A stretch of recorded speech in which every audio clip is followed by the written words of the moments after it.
Olha, grandes ideias sobre sustentabilidade, elas estão por todo lado, né? Mas a pergunta de US$ 1 milhão é como a gente transforma essas ideias em resultados de verdade. Sabe, resultados concretos, que dá para medir e comprovar? É exatamente sobre essa ponte, a ponte entre a intenção e a ação que a gente vai conversar agora. Sustentabilidade, economia circular, hoje em dia não dá para escapar desses termos, né? Eles estão em todas as conversas e, com toda a razão, claro, viraram, assim, metas super importantes para empresas, para comunidades, para todo mundo que está pensando num futuro mais responsável. Pois é, mas aí é que o bicho pega. Como é que a gente sai do campo da boa intenção e parte para a ação de verdade? E não é qualquer ação, né? A gente está falando de ações que sejam consistentes, que sejam justas e, o mais importante de tudo, que possam ser verificadas. Então, vamos mergulhar de cabeça nessa tal lacuna, esse vão que existe entre o que se planeja e o que de fato acontece. Porque, olha, a verdade é que muitas estratégias fantásticas acabam, infelizmente, se perdendo bem aí, no meio do caminho. É que é assim, ó. A verdade nua e crua é que sem um método, sem um caminho claro, até os planos mais geniais de economia circular acabam na gaveta. Eles ficam só no papel, sabe? Simplesmente não viram práticas que possam ser auditadas, que gerem um impacto de verdade, um impacto positivo. Ok, mas e se existisse uma ferramenta para organizar essa bagunça toda? Para organizar essa jornada? Pensa numa espécie de bússola mesmo. Uma bússola para guiar as decisões, para garantir que elas estejam sempre apontando para o lugar certo.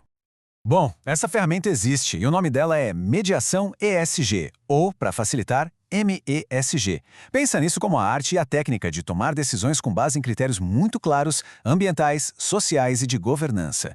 E segredo? Tá todo no diálogo estruturado e no uso de dados para guiar cada passinho. E olha, isso aqui não é só uma ideia bonita, não. O conceito é super bem fundamentado, tem expertise formal certificada por trás. Dá para ver isso em registros importantes como o Diretório Global da ISO. Isso traz uma camada assim fundamental de credibilidade e de método para todo o processo.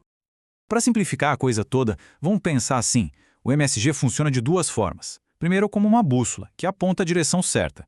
E segundo, como uma régua, que permite medir, comparar as alternativas. Tudo de um jeito super transparente. É, no fundo, uma ferramenta para botar ordem na casa e trazer clareza para coisas que parecem complexas demais. Beleza. Então, como é que essa bússola funciona na prática? Ela se apoia em 4 pilares, 4 bases fundamentais que garantem uma visão completa e bem equilibrada da situação. O primeiro pilar, e olha, talvez o coração de tudo isso, é o M de mediação. Ele é aquele diálogo organizado que acontece antes de qualquer decisão ser tomada. A ideia é garantir que todo mundo seja ouvido, sabe? É transformar o que poderia ser um conflito numa baita cooperação. Porque vamos combinar, sem isso, os projetos são empurrados goela abaixo. Não são construídos em conjunto. E aí o que acontece? Resistência e, muitas vezes, fracasso. Na sequência vem o E de ambiental. E aqui não tem segredo. O foco é total em proteger a natureza. Porque ignorar isso é dar um tiro no pé. É sacrificar o futuro por um ganho rápido agora, esgotando recursos e até arriscando a licença para operar. O pilar ambiental quer regenerar e não só ficar consumindo.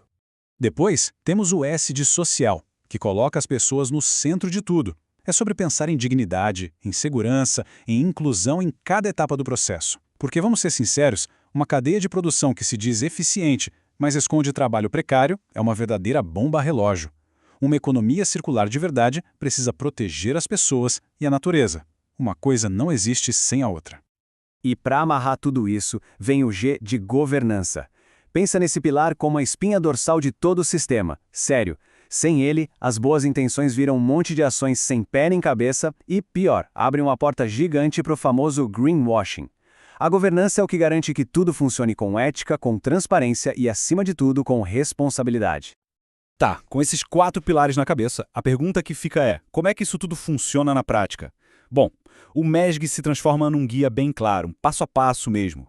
O processo todo se resume a 5 passos bem diretos. Primeiro, a gente define qual é o ponto crítico, onde o desperdício está acontecendo. Depois, mapeia todo mundo que está envolvido naquilo. Aí, com todo mundo na mesa, se criam critérios que são públicos, abertos para comparar as opções. E por último, vem o passo que amarra tudo, Que é a joia da coroa do processo, a decisão de uma página. Cara, pensa que demais. Toda aquela conversa, toda aquela análise, tudo concentrado num único documento, simples e direto ao ponto. Ele responde o que vai mudar, quem vai fazer, quando começa e, super importante, quando vai ser revisado. É pegar algo super complexo e transformar num plano de ação que todo mundo entende. Certo. Mas e a recompensa disso tudo? O que se ganha no final das contas aplicando um método desses de forma consistente com o passar do tempo? A real é que os benefícios vão se acumulando, sabe? No curto prazo, o ganho imediato é mais clareza e muito menos conflito. Já no médio prazo, os projetos começam a ficar melhores, mais alinhados com a sustentabilidade e a confiança de todo mundo aumenta. E no longo prazo? Aí o resultado é um ecossistema mais equilibrado, uma reputação sólida e, claro, resultados que se sustentam de verdade. E tudo isso nos leva a uma pergunta final para a gente pensar mesmo: a estratégia para evitar que o resíduo sequer seja criado, ela é um plano real, documentado, que está rodando, ou ela ainda está só no campo das boas intenções? A resposta para essa pergunta pode ser de verdade o primeiro passo para uma mudança gigantesca.